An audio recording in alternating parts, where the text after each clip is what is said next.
में योगी कैबिनेट की बैठक में 43 प्रस्ताव पर मुहर लगी। वो कौन कौन से हैं, हमारे संवाददाता निकिता सरीन की इस रिपोर्ट में आप देखिए। मुख्यमंत्री योगी आदित्यनाथ की अध्यक्षता में आज 11 बजे लोक भवन में कैबिनेट बैठक हुई और इस कैबिनेट बैठक में इन टोटल 44 प्रपोजल्स रखे गए थे, जिसमें 43 प्रपोजल्स को मंजूरी मिल गई। ये सभी प्रपोजल्स ऐसे थे जो आम जनता से जुड़े हों और जब बात आती है विकास की, इंफ्रास्ट्रक्चर इकोनॉमी की, तो इन सभी बातों को ध्यान में रखते हुए इन सभी प्रपोजल्स को मंजूरी मिली।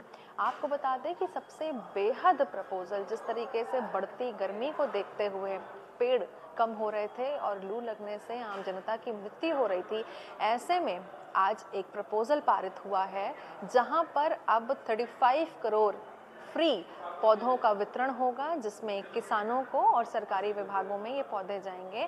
इससे जाहिर है हरियाली भी आएगी और टेम्परेचर भी कंट्रोल होगा।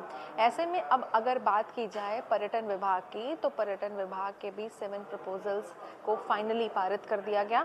आपको बताते चले कि जिस तरीके से अयोध्या में टाटा सन्स द्वारा 650 करोड़ की लागत से मंदिर संग्रहालय बनाया जाएगा, साथ ही 100 करोड़ का अन्य विकास कार्य किए जाएंगे, जिसमें पर्यटन विभाग 1 रुपए के लीज पर ज़मीन उपलब्ध कराएगा। साथ ही साथ अगर बात की जाए प्राचीन धरोहर को पीपीपी मॉडल पर रीयूज़ करने का जो प्रस्ताव है वो पास किया गया है। मुख्यमंत्री टूरिज्म फेलोशिप का प्रस्ताव कैबिनेट में पास हुआ। साथ ही बात की जाए विद्युत निरीक्षक के लिए भारत सरकार ने इलेक्ट्रिसिटी एक्ट बनाया है और उसी क्रम में राज्य सरकार में जितनी भी नियमावली है बनाने के लिए प्रस्ताव को पास कर दिया गया। वही बात की जाए विद्युत निरीक्षण के लिए क्या पावर होंगे, कौन कौन से नियम होंगे, उनका भी पालन होगा। अब बात की जाए अयोध्या की, तो अयोध्या के सीवेज का प्रस्ताव भी पास हो गया। 351 करोड़ के खर्च से दिए जाएंगे और साथ ही अमृत योजना में नगर निकाय के जो न्यायांश में 50% कम किए जाने का जो प्रस्ताव है वो भी पास हुआ। और साथ ही आपको बता दें कि अमृत योजना में नगर निकाय के निकायांश में कम किए जाने का जो प्रस्ताव है उसे भी कैबिनेट में पास कर दिया गया है। तो ये साफ तौर पर देखा जा रहा है कि ये सभी ऐसे प्रस्ताव और प्रपोजल्स हैं जो आम जनता से और विकास कार्यों से जुड़े हुए थे।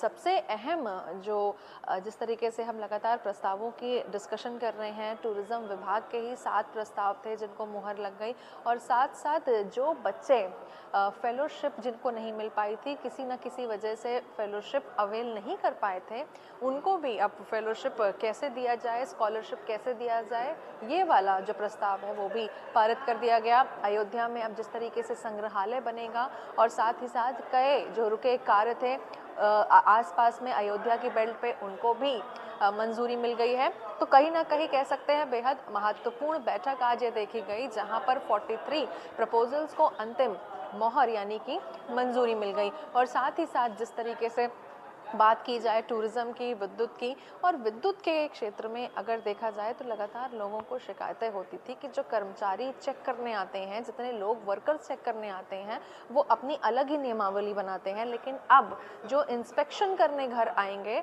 उनके लिए भी एक नियमावली बना दी गई है और उसी नियमावली के अंतर्गत अब जितना भी जो चेकिंग अभियान है वो भी होगा। तो तमाम जो ब्रीफिंग हुई और तमाम जिस तरीके की प्रेस ब्रीफिंग के साथ साथ जितने भी प्रस्ताव पारित हुए हैं, साफ तौर पर देखा जा रहा है कि वो जो सभी प्रस्ताव हैं वो जनता से जुड़े हैं और खासकर ये भी ध्यान में रखा गया है कि जो विकास कार्य हैं अब वो भी तेजी से आगे बढ़ें।